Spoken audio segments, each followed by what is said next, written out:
this is one of those things. They're going to be on 60 Minutes, and they're going to be like, the neighbors called in like 3 times every week saying that they heard women screaming in the basement, and just the police looked the other way. I know. And everybody's going to be like, how did they not know? And I know. You're going to be like, I told you. I called the police.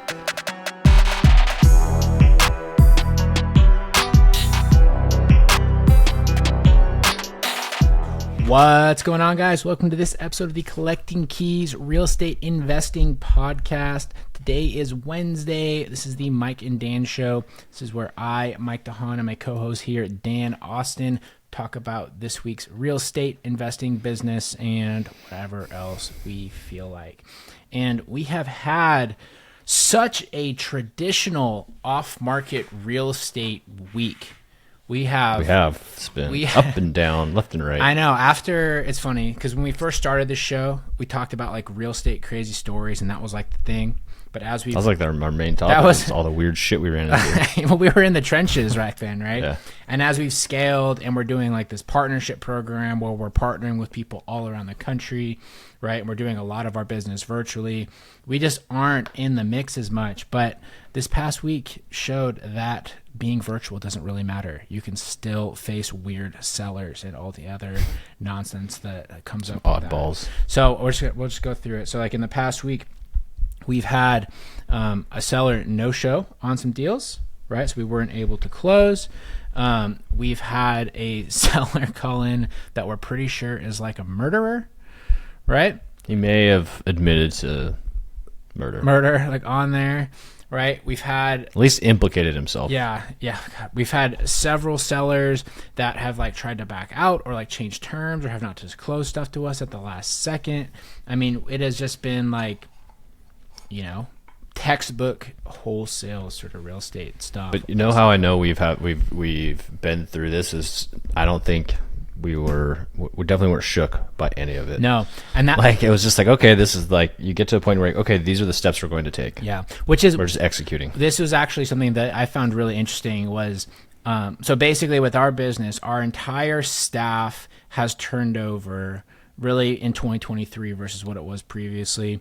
Not because we had bad staff before, it was just that, as you're growing a business, you will find that the people that help your business grow from point A to point B aren't necessarily the same people that are going to take you from point B to point C. And very true. So what we had some people, we tried to square peg them into the wrong spots in the virtual business. Yep. It didn't work. So we ended up having a full turnover of staff, and that's fine. But as a result, a lot of our staff, even though they're skilled in sales, they're able to close deals. They are green to the turbulence of wholesale real estate. And so we have things like, the first thing that we dealt with last week was the seller no showing to closing, which we've had happen so many times.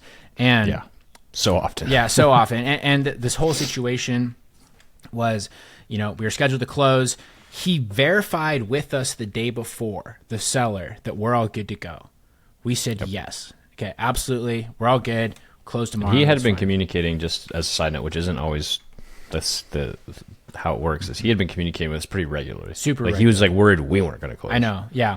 And then all of a sudden, our partner that's in this market sends a message, and they're like, hey, I saw a thing from another wholesaler with this property we're trying to buy tomorrow, or today at this point. And we're like, what? So we were trying to figure that out.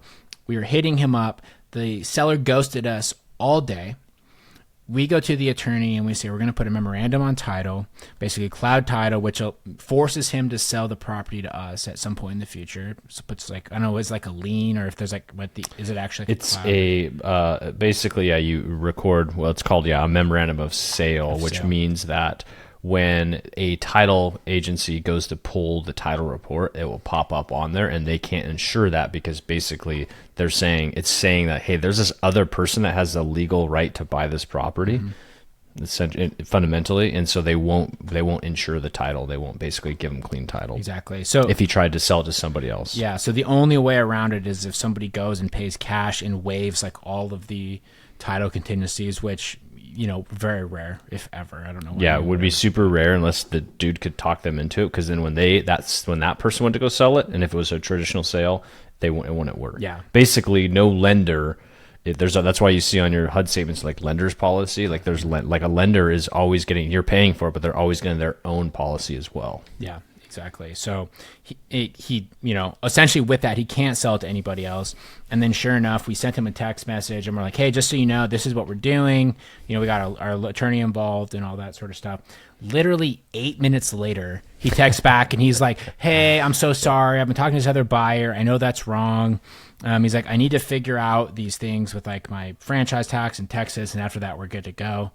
He immediately, he's like, I'm trying. Yeah. His text too is like, I'm trying to get them to not buy it. Yeah, it's right. Like, well, okay, you can just tell them no. Yeah. Like I'm already under contract with these other guys. I'm trying to get them to not buy it. Like were they holding them hostage? And the funny thing is too, is like, this isn't like some old lady or like somebody who doesn't understand. This is a Chinese guy who owns a bunch of LLCs and is a foreign slumlord and has these crappy properties that he's still making money on.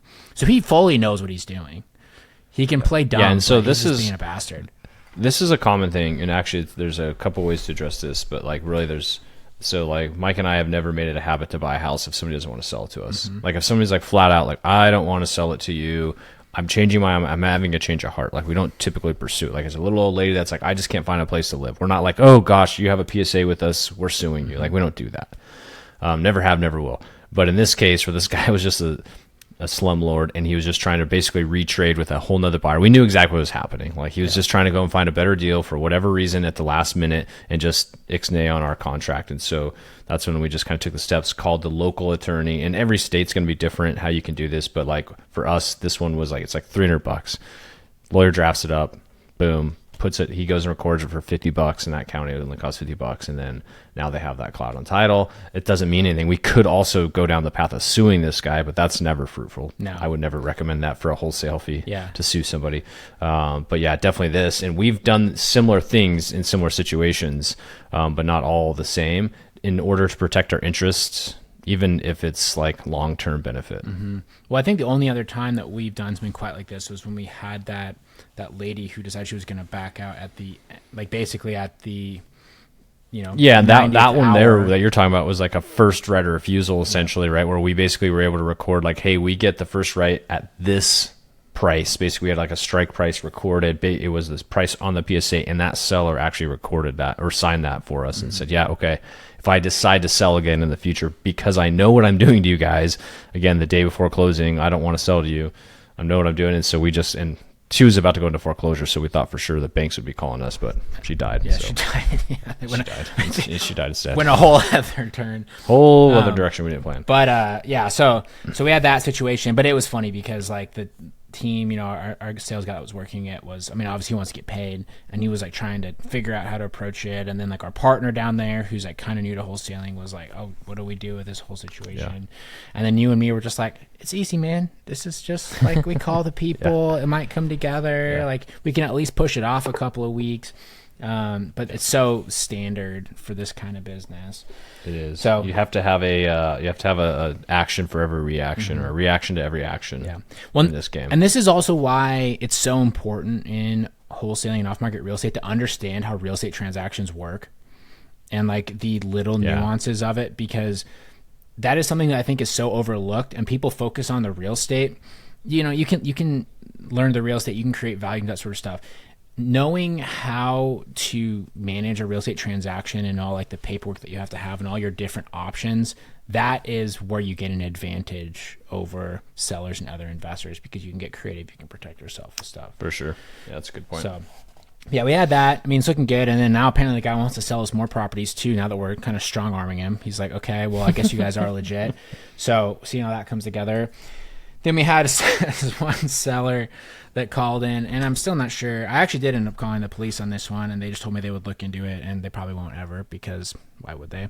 But it's California police. Yeah, but we came off of an SMS lead, which is always, again, it makes me suspicious that he's just pulling jokes. But you pull jokes that are too severe, you fuck around and find out, stuff can get a little strange.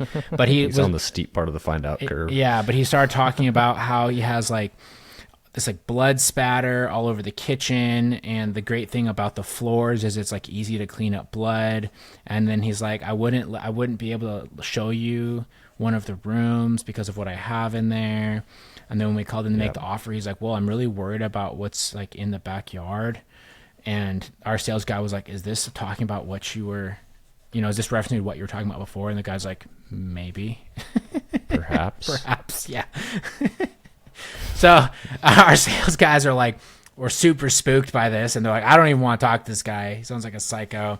And I would say a 5% chance he's actually a crazy person, 95% chance that he's a guy with kind of a dark sense of humor who's like screwing with this, basically telemarketer. Did you do your typical like background and research on this guy? Yeah, so I actually did. I can find voting records for him. I can see that he voted Democrat because California, so that makes sense. And then besides that, there is a person that has a really similar name to him that has that got arrested recently for shooting somebody in California. But it's a different guy, so it's not him. But besides that, he's kind of a ghost, so I don't know. What is his age? He sounded older. He said in his 40s, like 48, 49. Yeah. He seems like a murderer. Maybe. But yeah, so the guys were all spooked about it, and then one of our guys is still running with it, trying to see if he can figure out a deal there. Here's my opinion. Like, if the guy ends up becoming a murderer, he's gonna pop up on some sort of list anyways. Totally. Like, he's going to jail. He's gonna have to sell his house, so he'll then become a motivated seller. I mean, yeah, we're basically just ahead of the curve on this deal. It's like how people go and Dextering. Yeah, you like pull court records, or you pull like divorce records. So you try to get it before it's like a publicly available thing. We're basically doing that, but this guy might have killed somebody. But yeah, I called the local police department there. Yeah, and I gave like the info, and they were just like, "Cool, we'll do some investigations on it." And yeah, that's kind of where it ended. This is one of those things. They're gonna be on 60 Minutes. And they're like, the neighbors called in like 3 times every week saying that they heard women screaming in the basement, and just the police looked the other way. I know. Yeah. And everybody's gonna be like, how did they not know? I know. And you're gonna be like, I told you, I called the police. We're gonna get called up for the documentary and be like, what was your experience talking with him? I was like, well, we kind of had an idea. Yeah. Well. But yeah, it's funny. Just like weirdos like that come up often. I mean, we've had all sorts of sellers that do strange stuff. I mean, we've had ones that are talking about how like they refuse to do any sort of e-sign because they don't want the CIA to be tracking them. We've had people do pat downs on our sales doors. Yeah, he like remember that dude that patted our sales or acquisition gal down? Yeah, she like molested our sales rep because she was looking for wires. Yeah. What's that dude? Sorry, I'm thinking about something totally different. But what's that dude? You remember all those like that chick that was like in the basement, and the dude was like, I was sitting out here eating my fried chicken, or was he saying like my what's this one? I don't remember that one. You don't remember that one? Was that when we went to Knoxville? No, sorry, this is a totally different. This is when it was on the news, like when this lady or women were like trapped in the basement of this dude's house, like this Mexican dude. It was like on the news, and they interviewed like the innocent bystander that was like a dude that was sitting on his porch, and they like decided, how they always interview like the worst people when there's a crime that's happened. Of course, when the only people that are available at 1:30 in the afternoon. Right. Yeah. One of our listeners will probably pipe up and like hit us up, let us know who that was, because that shit was funny, dude. Yeah. Well, I mean, I don't know. So, we'll put the link in the show notes. Yeah, if you can find it. I don't know. Yeah, so. Sorry. Side note, you can cut that out. Yeah, but exact same thing though, where it's like the guys were super bothered, and we were just like, I don't know, it just sounds like a typical seller with some of this stuff. Like we, reach out to weirdos, and weirdos. Yeah, I mean, we've been in houses where people are actively doing illegal things. Totally. That's pretty common in this world. I mean, I remember one of our older sales guys walked into a house. And the guy, when he knocked on the door, the guy stuck his head out of a window that was around the corner because he was a shower in the window. And he's like, oh, yeah, come on in. The door's open. And the guy went in there, and there's dudes smoking meth on the couch. That's just, James was probably like, hey, can I get a hit? Yeah. I don't know about that. But it's just super weird, man. But anyways, it's just like even at a distance, you can't escape some of the shenanigans. But it's what that's where the money is made in this business, is because we are volunteering to deal with these sort of people in these sort of situations. Right. Yes. And, that's why we can make $30,000, $40,000, $50,000 on a single family home that a realtor doesn't want to touch because it's not worth it for them to deal with that to make their 2% commission, 3% commission, whatever it is. For sure. So, that's what's going on our end. We've had some killer wins in our instant investor coaching program. Oh, dude's crushing right now. I know. It's funny. I feel like over the last month, and I was looking at this too, a lot of the guys that are crushing it, they joined us about 4 to 5 months ago. And we always tell people kind of expect like a 4-ish month ramp up time. And sure enough, the guys that have come in have been super committed to that, are, going through the marketing process, going through the sales process. Now they're starting to make some major money. We got a couple of guys that are, have signed multiple deals in the same day. We got one guy that's making like 35 grand on an assignment fee.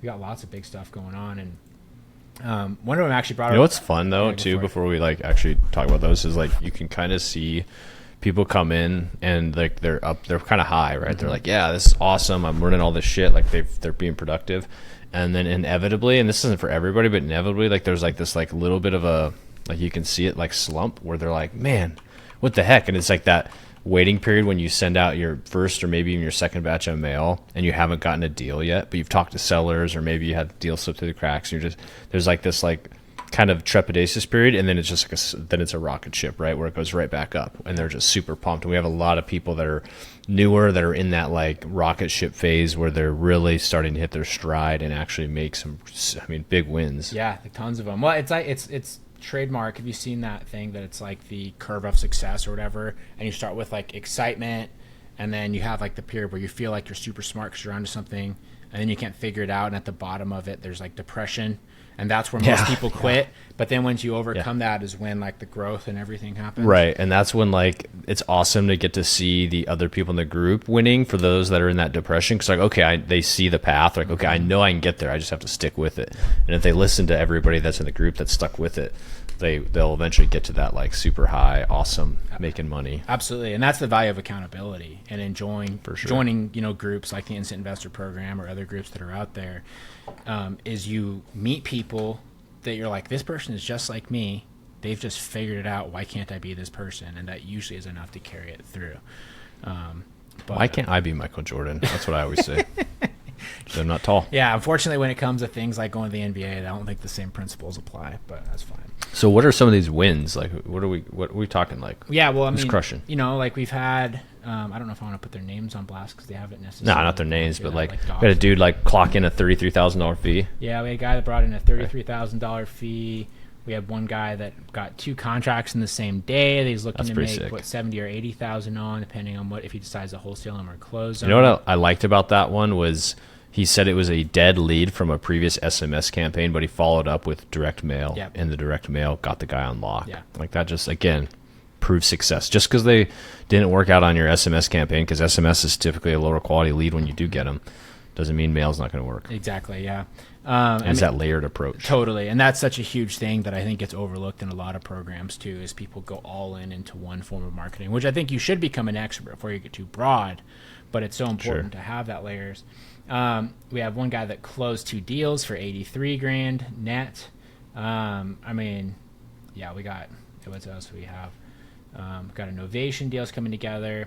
One of my favorites though actually was we had a partner who had this pretty sick seller financing deal that he was extremely interested in. And he's like, 6 months ago, I would have killed for this deal. He's like, now I'm in a position where I have so much opportunity that I don't even know if I want it anymore.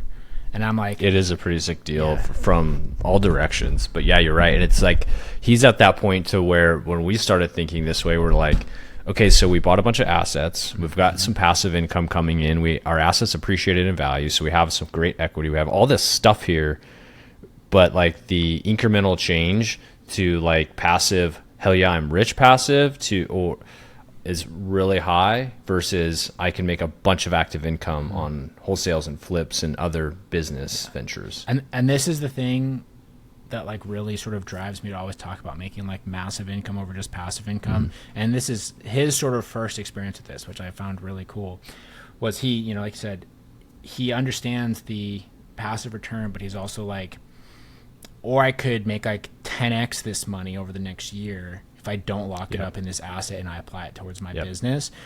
And when you start to do that, I think your entire world shift changes forever.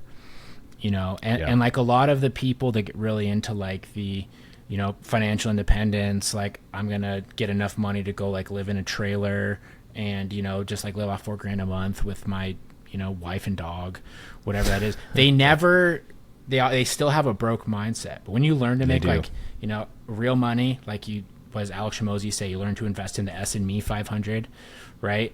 I do love that. That is when you reach that, the rest of your life is going to look completely different because you now know how to make money. And you taught yourself how to make money. Exactly. And at that point, the world is your oyster. And you know, those are the people that go on to be worth 8 figures, 9 figures, you know, become billionaires, because it just becomes using that skill, multiplying it, systematizing it, and, you know, just like reinvesting into that system as an investment instead of always going into hard assets. Yeah, for sure. And it goes back to even just to simplify the conversation, how you and I are advocates of like not keeping any property forever, because there's different seasons of you as an investor, you as a business owner. The same thing, there's different seasons of property ownership. You don't want to be stuck holding the bag on massive renovations on a property when you can maximize your cash on cash, you can maximize your return on equity, and then get out and reposition that money. Same thing with your efforts in business. Like when you're starting out, passive income sounds awesome, and the cash on cash has to be really awesome. And one thing you learn typically when the cash on cash is really high, the effort is also really high. Yeah. And so then you're like, okay, so I'm having high cash on cash, but this is sucking my time, and I could go and make a $50,000 bump. How much passive income does it take to make 50 grand in a day? A lot. I mean, it's just a lot, right? And so then what you can do is take that large, as Mike would call it, massive income, reinvest it in maybe lower cash on cash return, but lower effort as well. When you need to, and maybe when the tax benefits align with your income stream as well. Yeah, and I think that's kind of the mindset shift too, is when you start looking at things like tax benefits, and that appeals more to you than making a few $100s a month, right? Right, because you have another outlet to make this large income. But it's funny because you don't start there. No. Like none of us do. Like we have people in our program, like we're talking about him at that level. You have the other people that are still digging in, and I still believe in what they're doing, their mission, which is get that high cash on cash return for your money, because you need to stretch every dollar as you're growing that base. Yeah. And it's such a, you know, it's such a weird shift. And I think everyone goes through it. It's just when exactly it happens, it's going to vary a lot. Right. And it's funny because I look back on a lot of conversations that I had with people over the years, and people would always say this with like a sense of pride. It was their way of saying like, I only buy like the best assets. They'll say like, I only buy things that I intend to keep forever. Right. And I remember when I used to, I was like, damn, these people they're getting good deals. They're going to hold on to it for that long. Like, that's crazy. They got a lot of money. Yeah, they got it for free. Yeah. And now I've learned that that's an incredibly amateuristic way to view real estate and finance, because like, you're going to limit the swings that you take, right, at bat in general, just because you're only going to look for like the unicorns, which aren't going to come around every day. And also, too, with that mindset, you're pigeonholing yourself over the long term, because you're going to have a sunk cost bias with these properties that you were expecting to have forever. And ultimately, you will have better opportunities for that money if you're proactive in business and finance at all. But if your identity is the I only hold for my entire life guy, you're never going to do that. And like, I bet you could, you know, you could project those returns, and after a while, it really does get to a point where it's like, well, if you just go and put that in a freaking stock market, you're going to make more money. Like, honestly. Yeah. No, absolutely. There definitely has. I think about that all the time when I lay in bed at 2 a.m, the depreciating returns of your real estate asset over long periods of time. Yeah, man. Because also the other thing too is, it's not even just like the return on equity getting smaller and smaller as your debt gets paid off. Sure, your cash flow can like increase a lot when it's fully paid off, but your return on equity can be extremely small. But also too, if you're depreciating that asset, your ultimate tax liability when you do sell, that's going to be insane. And sure, if you have to 1031 at that point, you have to 1031 or own it to the grave, right? And you can like technically refinance those all sort of things, but that still leaves a lot out of your control, primarily like the world of finance and what the banking industry and all that stuff looks like, right? So I don't know. Yeah. It's just so different. And a lot of the people that are so hardcore on like buying all assets and keeping them, right, that you hear on social media, you know, so you look at like Grant Cardone, you know, Ken McElroy, those guys, they were buying properties back when they were dirt cheap, right, like a long time ago. That's one thing to keep in mind. B, they make an insane amount of money off of their media and material that they sell you that's telling you to do that, right? Right, and they are bringing in investor money, and that's where they make their money on the investors' money, because that's essentially their personalities are such that they are the front man for a fund, their fund potentially, and that fund might only return the investors 4 to 6 to 7%, but they're picking up management fees and acquisition fees and all that. That's why they're carrying the fancy watches and hanging out in Coeur d'Alene, Idaho. Yeah, exactly right. Speaking of fancy watches, it's funny. I saw this. We just have to rip on people because that's what we do.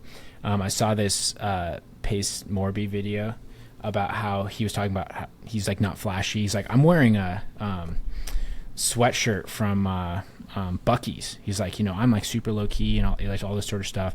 And like literally the first comment that had all these likes is like, bro, in all of your videos you're wearing this watch, and they like listed it off. I didn't know what it was. I looked it up. The watch that he normally wears is like a $200,000 watch. Wow. So only watch guys know. Yeah, right. And I'm like, he didn't have the watch on in that video. We're just talking about wearing Bucky's sweatshirts, but sure enough, in every other video, he's wearing this like $200,000 watch. I was like, it's just. I mean, you gotta relate to the people you're trying to convince to get your money, I guess. Is that a business expense, do you think? Probably. Or do you think he got it on sub 2? Oh, God. I'm gonna sell a watch sub 2. God, yeah, do that during the Jumanji challenge. Oh God. Let's go there. I'm pretty sure, like, let's be honest, like I'm 99% sure like you can't just use like that name. You definitely can't, like, at all. Right? It's like copyright. It is. I mean, it's owned by somebody. I mean, what are we going to do? Maybe like Hollywood, whoever the studio is that owns the movie rights to that. Yeah, I mean, I think it's a book, isn't it? I don't know. It is, but they might have also bought the rights to that. Yeah, I mean, I would assume they would. Someone owns it, and you can't just rip off the cover and call yeah, it you that. can't just like take other people's shit and repurpose it. Yeah, I mean, you can, but like without their permission, it's not usually a good idea. No, like when you straight copy it. Yeah, I mean, depending on the company, people get litigious with that, dude. We got a lawsuit sent to us. Oh yeah, we did. Yeah, don't forget about that. From Higbee and Associates, a national law firm. Yeah. Let's see, copyright owned by client so and so. Yeah. We used what would that be, a stock photo on one of our old websites? Yeah, so it was a stock photo. It was on a Facebook post from several years ago. I remember that. Yeah, the probate spelled with Scrabble letters. Yeah, but the funny thing is too I did some research on this. Yeah, so basically they're wanting us to. There's a cease and desist, and they want us to pay money for having used this stock photo, which we got off. A credit card authorization with the lawsuit, by the way. Yeah, so they have a basically making us take down this video. But it was on like every free stock image website. And then down at the very bottom, it has a thing like, oh, you need to like attribute the art to the artist, whatever, which of course we didn't do. Nobody does. And then I just did like a Google like lens search on it. So it sees like all the websites that it goes to, and thousands and thousands and thousands of people have used this photo. I'm sure none of them correctly attributed to it. And I was like, this guy's freaking genius, because I guarantee you there's going to be people that get scared and pay that. Oh yeah, it says that they will let it go away for $2,500. Yeah. Here's a credit card authorization form. It's a real. So I was like, okay, this is scammy. You and I were talking about it, but then it's like a real legit law firm. They're just known to do this sort of stuff. And so my guess is they'll blast this out. They probably spend like $5,000 on letters to these thousands of people, and then 10% pay.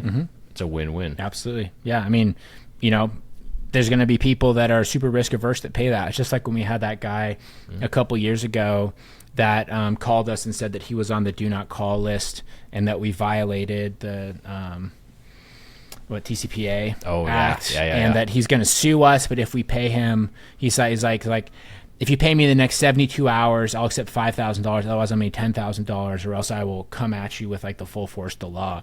And I was just like, whatever. And then I found out that several of our competitors here paid him. People are so stupid. And I'm like, dude, there are so many red flags. He called me through Instagram.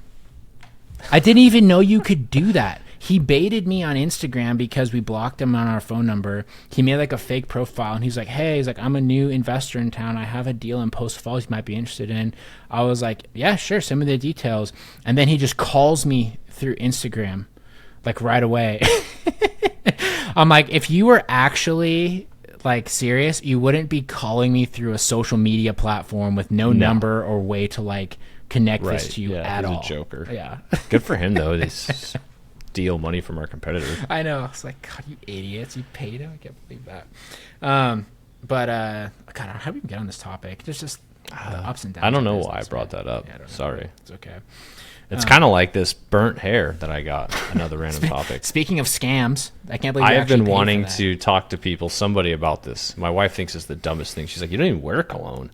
I mean, I'm like, you're right. I don't wear cologne. it literally is the dumbest thing, though. So give the too long didn't read for what that is. So the backstory is the Boring Company owned by Elon Musk, like several years ago, they put out a flamethrower, right? It's not a flamethrower. And I missed the boat on that. I was like, dude, I should have bought that, whatever.